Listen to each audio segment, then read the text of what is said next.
ਅੱਜ ਦੋਸਤੋ ਅਸੀਂ ਮੀਰਾਬਾਈ ਦੇ ਉੱਤੇ ਕੁਝ ਵਿਚਾਰ ਕਰਾਂਗੇ। ਮੀਰਾਬਾਈ ਉੱਤਰੀ ਭਾਰਤ ਦੀ ਪ੍ਰਸਿੱਧ ਕ੍ਰਿਸ਼ਨ ਭਗਤ ਤੇ ਵੈਸ਼ਨਵ ਭਗਤ ਹੋਈ ਹੈ, ਜਿਸ ਦਾ ਸਮਾਂ ਜੋ ਦੱਸਿਆ ਜਾਂਦਾ ਹੈ ਉਹ 1498 ਤੋਂ ਲੈ ਕੇ ਤੇ 1546 ਤੱਕ ਦੱਸਿਆ ਜਾਂਦਾ ਹੈ। ਤੋ ਇਹ ਉਹੀ ਸਮਾਂ ਹੈ ਜਦੋਂ ਗੁਰੂ ਨਾਨਕ ਸਾਹਿਬ ਨੇ ਉਦਾਸੀਆਂ ਆਰੰਭ ਕੀਤੀਆਂ 1499 ਨੂੰ, ਔਰ ਇਹ ਸਾਰਾ ਪੀਰੀਅਡ ਜਿਹੜਾ ਗੁਰੂ ਕਾਲ ਵਾਲਾ ਹੀ ਬਣਦਾ ਹੈ। ਇਹ ਮੀਰਾਬਾਈ ਜਿਹੜੀ ਹੈ ਰਾਜਸਥਾਨ ਦੇ ਕਿਸੇ ਰਾਜ ਘਰਾਣੇ ਦੀ ਨੂੰਹ ਦੱਸੀ ਜਾਂਦੀ ਸੀ, ਪਰ ਬਦਕਿਸਮਤੀ ਨਾਲ ਇਸ ਤਰ੍ਹਾਂ ਕਿਹਾ ਜਾਂਦਾ ਕਿ ਇਹਦਾ ਜੋ ਪਤੀ ਸੀ ਬਹੁਤ ਛੇਤੀ ਵਿਆਹ ਤੋਂ ਬਾਅਦ ਗੁਜ਼ਰ ਗਿਆ, ਤਾਂ ਇਹ ਉਹਦੇ ਵਿਰਾਗ ਦੇ ਵਿੱਚ ਐਸੀ ਗਲਤਾਨ ਹੋਈ ਕਿ ਇਹਨੇ ਫਿਰ ਕ੍ਰਿਸ਼ਨ ਦੇ ਰੂਪ ਵਿੱਚ ਆਪਣਾ ਪਤੀ ਮੰਨ ਲਿਆ ਅਤੇ ਸਾਰੀ ਉਮਰ ਕ੍ਰਿਸ਼ਨ ਭਗਤੀ ਦੇ ਵਿੱਚ ਬਤੀਤ ਕਰ ਦਿੱਤੀ। ਜਿਵੇਂ ਕਿ ਤੁਸੀਂ ਸਾਰੇ ਜਾਣਦੇ ਹੋ ਕਿ ਭਾਰਤ ਵਿੱਚ ਖਾਸ ਕਰਕੇ ਰਾਜਸਥਾਨ ਦੇ ਵਿੱਚ ਜਿਹੜੀ ਵਿਧਵਾ ਔਰਤ ਹੁੰਦੀ ਸੀ ਉਹਦਾ ਜੀਵਨ ਬੜਾ ਹੀ ਬੱਦਤਰ ਹੁੰਦਾ ਸੀਗਾ। ਸਤੀ ਦੀ ਪ੍ਰਥਾ ਹੁਣ ਤੱਕ ਵੀ ਚੋਰੀ ਛਿਪੇ ਜਿਹੜੀ ਹੈ ਉੱਥੇ ਕਿਤੇ ਨਾ ਕਿਤੇ ਜਿਹੜੀ ਹੈ ਸੁਣਨ ਨੂੰ ਮਿਲ ਜਾਂਦੀ ਹੈ, ਜਾਂ ਪਤਾ ਲੱਗਦਾ ਹੈ ਕਿ ਉੱਥੇ ਅਜਿਹੀਆਂ ਵਾਰਦਾਤਾਂ ਅਜੇ ਵੀ ਹੁੰਦੀਆਂ ਨੇ, ਜਦੋਂ ਵਿਧਵਾ ਔਰਤ ਨੂੰ ਆਪਣੇ ਪਤੀ ਦੇ ਨਾਲ ਹੀ ਮਰਨ ਲਈ ਮਜਬੂਰ ਕੀਤਾ ਜਾਂਦਾ ਹੈ। ਤੋ ਇਹ ਇੱਕ ਸੰਖੇਪ ਇਹਦਾ ਇਤਿਹਾਸ ਦੱਸਿਆ ਜਾਂਦਾ ਹੈ, ਔਰ ਇਹਦੇ ਜੀਵਨ ਦੇ ਨਾਲ ਹੋਰ ਬਹੁਤ ਸਾਰੀਆਂ ਗੱਲਾਂ ਹਨ ਜਿਹੜੀਆਂ ਅਤ ਕਥਨੀਆਂ ਵੀ ਹਨ, ਨਾ ਮੰਨਣਯੋਗ ਵੀ ਹਨ, ਜਿਨ੍ਹਾਂ ਵਿੱਚੋਂ ਇੱਕ ਗੱਲ ਇਹ ਮਸ਼ਹੂਰ ਕੀਤੀ ਹੋਈ ਹੈ ਕਿ ਮੀਰਾਬਾਈ ਦੇ ਜੋ ਗੁਰੂ ਸਨ ਉਹ ਭਗਤ ਰਵਿਦਾਸ ਸਨ। ਜਦੋਂ ਕਿ ਭਗਤ ਰਵਿਦਾਸ ਦੀ ਬਾਣੀ ਜਿਹੜੀ ਗੁਰੂ ਗ੍ਰੰਥ ਸਾਹਿਬ ਵਿੱਚ ਹੈ, ਜੇ ਅਸੀਂ ਉਹਦਾ ਮੁਤਾਲਿਆ ਕਰਦੇ ਹਾਂ ਤਾਂ ਉਹ ਸਰਗੁਣਵਾਦੀ ਨਹੀਂ ਹੈ, ਉਹ ਨਿਰਗੁਣਵਾਦੀ ਬ੍ਰਹਮ ਦੀ ਉਪਾਸ਼ਨਾ ਹੈ। ਜਦੋਂ ਕਿ ਮੀਰਾਬਾਈ ਜਿਹੜੀ ਹੈ ਇਹ ਸ਼ੁੱਧ ਰੂਪ ਵਿੱਚ ਜੇ ਕਿਹਾ ਜਾਵੇ ਕਿ ਕ੍ਰਿਸ਼ਨ ਭਗਤੀ ਦੇ ਵਿੱਚ ਭਿੱਜੀ ਹੋਈ ਰੂਹ ਸੀ। ਅਗਲੀ ਗੱਲ ਜਿਹੜੀ ਮੀਰਾਬਾਈ ਦੇ ਸੰਬੰਧ ਵਿੱਚ ਅਸੀਂ ਇੱਥੇ ਕਰਨੀ ਚਾਹਾਂਗੇ ਉਹ ਇਹ ਹੈ ਕਿ ਬਹੁਤ ਘੱਟ ਸੰਗਤਾਂ ਨੂੰ ਪਤਾ ਹੈ ਜਾਂ ਲੋਕਾਂ ਨੂੰ ਪਤਾ ਹੈ ਕਿ ਮੀਰਾਬਾਈ ਦਾ ਇੱਕ ਸ਼ਬਦ ਜੋ ਹੈ ਖਾਰੀ ਬੀੜ ਉਹਦੇ ਵਿੱਚ ਸਾਨੂੰ ਮਿਲਦਾ ਹੈ। ਖਾਰੀ ਬੀੜ ਕੀ ਹੈ ਇਹਦੀ ਸੰਖੇਪ ਵਿੱਚ ਜਾਣਕਾਰੀ ਦੇਵਾਂਗਾ ਕਿ ਜੋ ਪਰੰਪਰਾ ਹੈ ਉਹ ਮੰਨਦੀ ਹੈ ਕਿ ਅਸਲ ਬੀੜ ਜਿਹੜੀ ਸੀ ਗੁਰੂ ਅਰਜਨ ਦੇਵ ਜੀ ਨੇ ਤਿਆਰ ਕਰਵਾਈ 1604 ਨੂੰ, ਉਹਦੀ ਕਾਪੀ ਅਣਅਧਿਕਾਰਤ ਤੌਰ 'ਤੇ ਜੋ ਹੈ ਉਹ ਮਾਂਗਟ ਖਾਰੇ ਦੇ ਜਿਹੜਾ ਭਾਈ ਬੰਨੋ ਸੀ ਉਹਨੇ ਅਣਅਧਿਕਾਰਤ ਤਰੀਕੇ ਨਾਲ ਉਹਦੀ ਕਾਪੀ ਤਿਆਰ ਕਰ ਲਈ ਸੀ। ਤਾਂ ਉਹਦੇ ਪਿੰਡ ਦਾ ਨਾਂ ਕਿਉਂਕਿ ਖਾਰਾ ਸੀ ਅਤੇ ਇਸ ਕਰਕੇ ਉਹਦੇ ਦੁਆਰਾ ਬਣਾਈ ਜਿਹੜੀ ਬੀੜ ਸੀ ਉਹਦਾ ਨਾਂ ਖਾਰੇ ਵਾਲੀ ਬੀੜ ਜਾਂ ਖਾਰੀ ਬੀੜ ਜਿਹੜਾ ਉਹ ਪ੍ਰਚਲਿਤ ਹੋ ਗਿਆ। ਇਹ ਹੈਰਾਨੀ ਦੀ ਗੱਲ ਹੈ ਕਿ ਮੀਰਾਬਾਈ ਦਾ ਇੱਕ ਸ਼ਬਦ ਉਸ ਬੀੜ ਦੇ ਵਿੱਚ ਰਾਗ ਮਾਰੂ ਦੇ ਹੇਠਾਂ ਆਉਂਦਾ ਹੈ।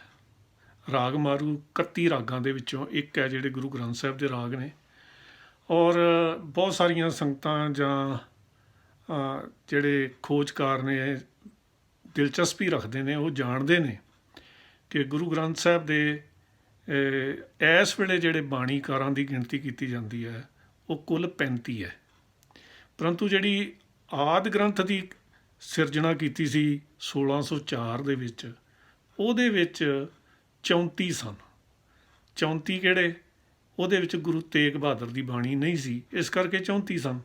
ਕੁਝ ਲੋਕ 35 ਕਹਿੰਦੇ ਨੇ, ਭਾਈ ਮਰਦਾਨੇ ਨੂੰ ਗਿਣਦੇ ਨੇ, ਪਰੰਤੂ ਮੇਰੇ ਮੁਤਾਬਕ ਭਾਈ ਮਰਦਾਨੇ ਦੀ ਕੋਈ ਬਾਣੀ ਗੁਰੂ ਗ੍ਰੰਥ ਸਾਹਿਬ ਵਿੱਚ ਨਹੀਂ ਹੈ। ਇਸ ਦੇ ਬਾਰੇ ਫਿਰ ਵੀ ਕਿਤੇ ਵਿਚਾਰ ਅਸੀਂ ਕਰਾਂਗੇ, ਪਰੰਤੂ ਇੱਥੇ ਅਸੀਂ ਗੱਲ ਕਰ ਰਹੇ ਹਾਂ ਮੀਰਾਬਾਈ ਦੀ। ਮੀਰਾਬਾਈ ਦਾ ਜਿਹੜਾ ਸ਼ਬਦ ਆਇਆ ਹੈ ਉਹਦੇ ਬਾਰੇ ਇਹ ਪਰੰਪਰਾ ਰਹੀ ਹੈ ਕਿ ਪਹਿਲਾਂ ਗੁਰੂ ਅਰਜਨ ਦੇਵ ਜੀ ਨੇ ਇਹ ਸ਼ਬਦ ਸ਼ਾਮਲ ਕਰ ਲਿਆ ਸੀ, ਪਰੰਤੂ ਬਾਅਦ ਵਿੱਚ ਸੋਚ ਵਿਚਾਰ ਤੋਂ ਬਾਅਦ ਇਹ ਸ਼ਬਦ ਕੱਟ ਦਿੱਤਾ ਗਿਆ ਸੀ। ਜਿਹੜਾ ਕਿ ਹੁਣ ਜਿਹੜਾ ਗੁਰੂ ਗ੍ਰੰਥ ਸਾਹਿਬ ਸਾਨੂੰ 1430 ਪੰਨਿਆਂ ਦਾ ਮਿਲਦਾ, ਉਹਦੇ ਵਿੱਚ ਮਾਰੂ ਰਾਗ ਦੇ ਵਿੱਚ ਮੀਰਾ ਦਾ ਸ਼ਬਦ ਨਹੀਂ ਹੈ। ਇਹਦੇ ਬਾਰੇ ਦੱਸਿਆ ਇਹ ਜਾਂਦਾ ਹੈ ਵਿਚਾਰਵਾਨਾਂ ਵੱਲੋਂ ਕਿ ਇਹ ਸ਼ਬਦ ਇਸ ਕਰਕੇ ਕੱਟਿਆ ਗਿਆ ਕਿ ਇਹ ਵਿਚਾਰ ਕੀਤੀ ਗਈ ਕਿ ਇਸ ਸ਼ਬਦ ਦੇ ਵਿੱਚ ਕੁਛ ਅਸ਼ਲੀਲਤਾ ਹੈ। ਅਸ਼ਲੀਲਤਾ ਬੜਾ ਇੱਕ ਅਜਿਹਾ ਸ਼ਬਦ ਹੈ ਸਿੱਖਾਂ ਦੇ ਵਿੱਚ ਜਿਹਨੂੰ ਫੜ ਲਿਆ ਜਾਂਦਾ ਅਤੇ ਫਿਰ ਦਸਮ ਗ੍ਰੰਥ ਨੂੰ ਵੀ ਨਹੀਂ ਬਖਸ਼ਿਆ ਜਾਂਦਾ, ਅਤੇ ਫਿਰ ਹੋਰ ਵੀ ਗ੍ਰੰਥਾਂ ਦੇ ਵਿੱਚੋਂ ਇਹ ਜਿਹੜੀ ਹੈ ਅਸ਼ਲੀਲਤਾ ਟਾਰਚਾਂ ਮਾਰ ਮਾਰ ਕੇ ਲੱਭੀ ਜਾਂਦੀ ਹੈ। ਤੋ ਇਹਦੇ ਵਿੱਚ ਵੀ ਇਹਨਾਂ ਕੁਝ ਵਿਚਾਰਵਾਨਾਂ ਨੂੰ ਲੱਗਿਆ ਕਿ ਇਹਦੇ ਵਿੱਚ ਅਸ਼ਲੀਲਤਾ ਹੈ। ਉਹ ਕਿਹੜੇ ਸ਼ਬਦ ਹਨ ਜਿਸ ਕਰਕੇ ਇਉਂ ਪ੍ਰਤੀਤ ਹੋਇਆ? ਜੇ ਮੈਂ ਉਹ ਸ਼ਬਦ ਤੁਹਾਡੇ ਸਾਹਮਣੇ ਰੱਖਾਂ, ਉਹ ਸ਼ਬਦ ਮੇਰੇ ਇਸ ਕਿਤਾਬ ਦੇ ਵਿੱਚ ਮਿਲਦਾ। ਇਹ ਮੇਰੀ ਆਪਣੀ ਕਿਤਾਬ ਹੈ, ਇਹਦੇ ਵਿੱਚ ਉਹ ਸ਼ਬਦ ਸਾਰੇ ਦਾ ਸਾਰਾ ਮੈਂ ਦਿੱਤਾ। ਗੁਰੂ ਗ੍ਰੰਥ ਸਾਹਿਬ ਪਰੰਪਰਾ ਅਤੇ ਇਤਿਹਾਸ, ਇਹ ਬਾਜ਼ਾਰ ਵਿੱਚੋਂ ਤੁਹਾਨੂੰ ਕਿਤਾਬ ਮਿਲ ਵੀ ਸਕਦੀ ਹੈ, ਔਰ ਇੱਥੇ ਮੈਂ ਤੁਹਾਨੂੰ ਉਹ ਸ਼ਬਦ ਪੜ੍ਹ ਕੇ ਸੁਣਾ ਦਿੰਦਾ।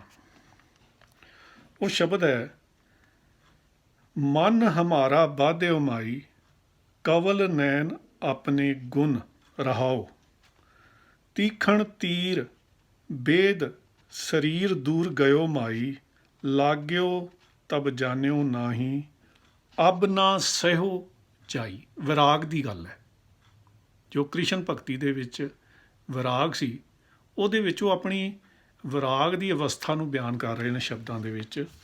ਅੱਗੇ ਲਿਖਦੇ ਨੇ, ਰੀ ਮਾਈ ਤੰਤ ਮਤ ਔਖਦ ਕਰੋ, ਤਉ ਪੀਰ ਨਾ ਜਾਈ, ਹੈ ਕੋ ਉਪਕਾਰ ਕਰੇ ਕਠਨ ਦਰਦ ਮਾਈ, ਨਿਕਟ ਹੋ ਤੁਮ ਦੂਰ ਨਹੀਂ, ਬੇਗ ਮਿਲਹੁ ਆਈ, ਮੀਰਾ ਗਿਰਧਰ ਸੁਆਮੀ ਦਇਆਲ, ਤਨ ਕੀ ਤਪਤ ਬੁਝਾਈ ਰੀ ਮਾਈ।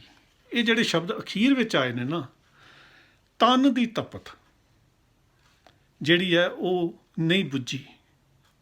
ਇੱਕ ਇਹਦਾ ਸਾਈਕੋ ਐਨਾਲਿਸਿਸ ਵੀ ਹੋ ਸਕਦਾ ਹੈ, ਪਰੰਤੂ ਕੀ ਇਹ ਦਲੀਲ ਵਾਜਬ ਹੈ ਵਿਆਖਿਆਕਾਰਾਂ ਦੀ ਕਿ ਸਿਰਫ ਇਸ ਕਰਕੇ ਇਸ ਸ਼ਬਦ ਨੂੰ ਬਾਅਦ ਵਿੱਚ ਜਿਹੜੀ ਆਦਿ ਗ੍ਰੰਥ ਦੀ ਬੀੜ ਬਣਾਈ ਗਈ ਉਹਦੇ ਵਿੱਚ ਨਹੀਂ ਸ਼ਾਮਲ ਕੀਤਾ, ਜਾਂ ਸ਼ਾਮਲ ਕਰਕੇ ਬਾਅਦ ਵਿੱਚ ਉਹਨੂੰ ਕੱਟ ਦਿੱਤਾ ਗਿਆ ਕਿ ਇਹਦੇ ਵਿੱਚ ਅਸ਼ਲੀਲਤਾ ਹੈ?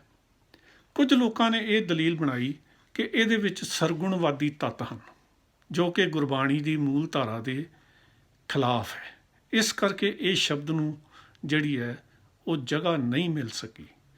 ਜਦੋਂ ਕਿ ਅਸੀਂ ਇਹਨਾਂ ਦੋਨਾਂ ਬਾਰੇ ਜੇ ਅਸੀਂ ਵਿਚਾਰ ਕਰੀਏ ਤਾਂ ਇਸ ਦੇ ਪੈਰਲਲ ਸਾਨੂੰ ਬਹੁਤ ਸਾਰੇ ਸ਼ਬਦ ਗੁਰੂ ਗ੍ਰੰਥ ਸਾਹਿਬ ਦੇ ਵਿੱਚ ਮਿਲ ਜਾਂਦੇ ਨੇ, ਜਿਨ੍ਹਾਂ ਦੇ ਵਿੱਚ ਇਸ ਤਰ੍ਹਾਂ ਦੀ ਜਿਹੜੀ ਵਿਰਾਗਮਈ ਅਵਸਥਾ ਹੈ, ਜਿਹਦੇ ਵਿੱਚ ਪ੍ਰਭੂ ਨੂੰ ਮਿਲਣ ਦੀ ਤਾਂਘ ਬੇਬਲਤਾ ਹੈ, ਉਹਦੇ ਵਿੱਚ ਜਿਹੜੀ ਹੈ ਦਰਸਾਈ ਗਈ ਹੈ। ਤਾਂ ਇਸ ਸ਼ਬਦ ਵਿੱਚ ਕੋਈ ਐਸੀ ਗੱਲ ਸਾਨੂੰ ਨਜ਼ਰ ਨਹੀਂ ਆਉਂਦੀ ਕਿ ਇਹ ਸ਼ਬਦ ਦੇ ਵਿੱਚ ਕੋਈ ਅਸ਼ਲੀਲਤਾ ਹੋਵੇ। ਫਿਰ ਜੇ ਅਸ਼ਲੀਲਤਾ ਦੀ ਗੱਲ ਹੀ ਹੋਵੇ ਤਾਂ ਗੁਰੂ ਗ੍ਰੰਥ ਸਾਹਿਬ ਦੇ ਵਿੱਚ ਸਟਿਲ, ਮੈਂ ਉਹਨਾਂ ਨੂੰ ਅਸ਼ਲੀਲ ਨਹੀਂ ਕਹਿੰਦਾ, ਪਰੰਤੂ ਜੇ ਉਹ ਭਾਈ ਜਿਹੜੇ ਇਹਦੇ ਉੱਤੇ ਅਸ਼ਲੀਲਤਾ ਦਾ ਇਲਜ਼ਾਮ ਲਾਉਂਦੇ ਨੇ ਇਸ ਸ਼ਬਦ ਦੇ ਉੱਤੇ, ਉਹਨਾਂ ਦੇ ਧਿਆਨ ਵਿੱਚ ਲਿਆਉਣ ਵਾਸਤੇ 2 ਪੰਕਤੀਆਂ 2 ਹਵਾਲੇ ਜ਼ਰੂਰ ਦਿਆਂਗਾ, ਅਤੇ ਫਿਰ ਮੈਂ ਚਾਹਾਂਗਾ ਕਿ ਉਹ ਇਹਦੇ ਉੱਤੇ ਵਿਚਾਰ ਕਰਨ। ਇੱਕ ਤਾਂ ਹੈ, ਅੱਜ ਨਾ ਸੁੱਤੀ ਕੰਤ ਸਿਉ, ਅੰਗ ਮੁੜੇ ਮੁੜ ਜਾਏ।